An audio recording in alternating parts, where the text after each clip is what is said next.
दुनिया की सबसे बड़ी डेमोक्रेसी इंडिया के लिए 25 अक्टूबर का दिन बेहद खास है। इसी दिन साल 1951 को देश में पहले लोकसभा चुनाव का प्रोसेस शुरू हुआ, जो करीब 4 महीनों में यानी कि 21 फरवरी 1952 को खत्म हुआ। तब देश की कुल आबादी 34 करोड़ की थी और कुल वोटर्स 17 करोड़ थे। एक वो दौर था जब अंग्रेज ये लगातार बोला करते थे कि भारत में लोकतंत्र निभाने की क्षमता ही नहीं।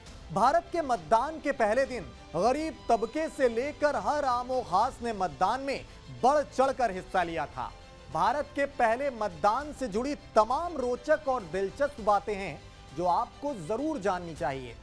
इस तारीख पर शुरू हुए पहले लोकसभा चुनाव ने अपने समापन के बाद भारत को पूरी दुनिया के लोकतांत्रिक देशों की कतार में लाकर खड़ा किया।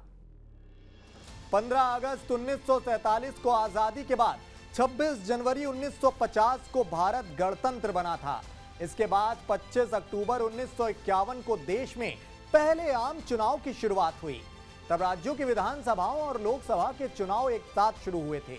लोकसभा की 497 और राज्य विधानसभा की 3283 सीटों पर हुई वोटिंग में 17 करोड़ 32 लाख 12,343 पंजीकृत मतदाताओं ने हिस्सा लिया। कुल 68 चरणों में वोटिंग हुई और प्रत्येक मतदाता पर केवल 60 पैसे का खर्च आया था, क्योंकि उस समय कांग्रेस स्वतंत्रता संग्राम की आग में तपकर कुंदन बनकर निकली थी। इसलिए देशवासियों के जहन में कांग्रेस के प्रति अटूट भरोसा था। इसलिए पार्टी ने 364 सीटें जीतकर स्पष्ट बहुमत हासिल किया था।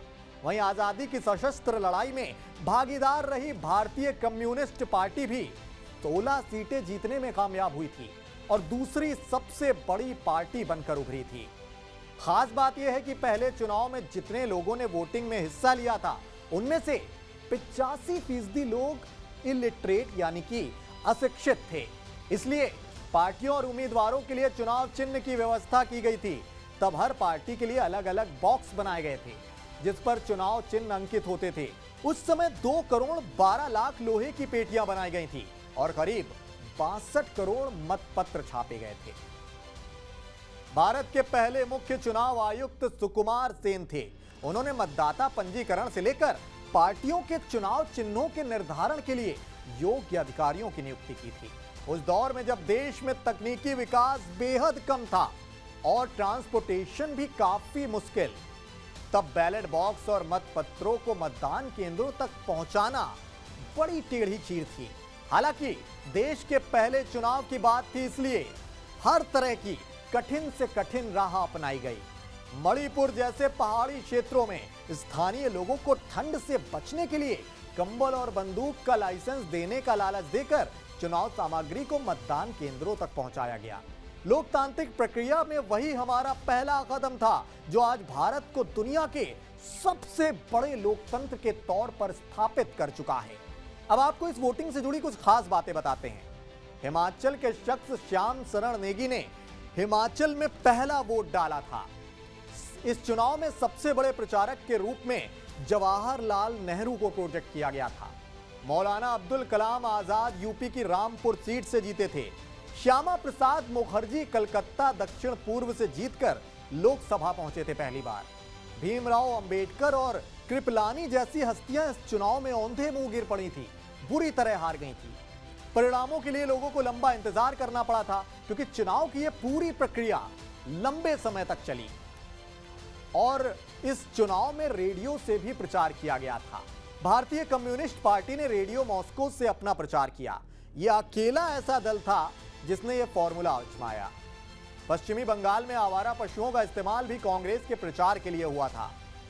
कल्पना करना तो आसान हो जाता है कि कितनी मुश्किलों में पहला चुनाव हुआ था, लेकिन वो परिस्थिति कितनी विकट होगी आप सहज ही अंदाजा लगा सकते हैं। आज हमारा लोकतंत्र पूरी तरह से मैच्योर यानी परिपक्व हो चुका है। साधन है, टेक्नोलॉजी है। उस समय लेकिन कुछ भी नहीं था, केवल विल पावर थी, इच्छा शक्ति थी। इसी चुनाव के बाद नेहरू ने निर्वाचित प्रधानमंत्री के रूप में सत्ता संभाली थी।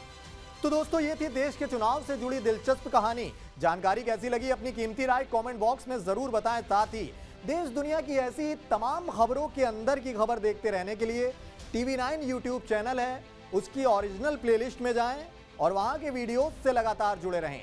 मैं प्रियंक वाजपेयी, शुक्रिया, नमस्कार।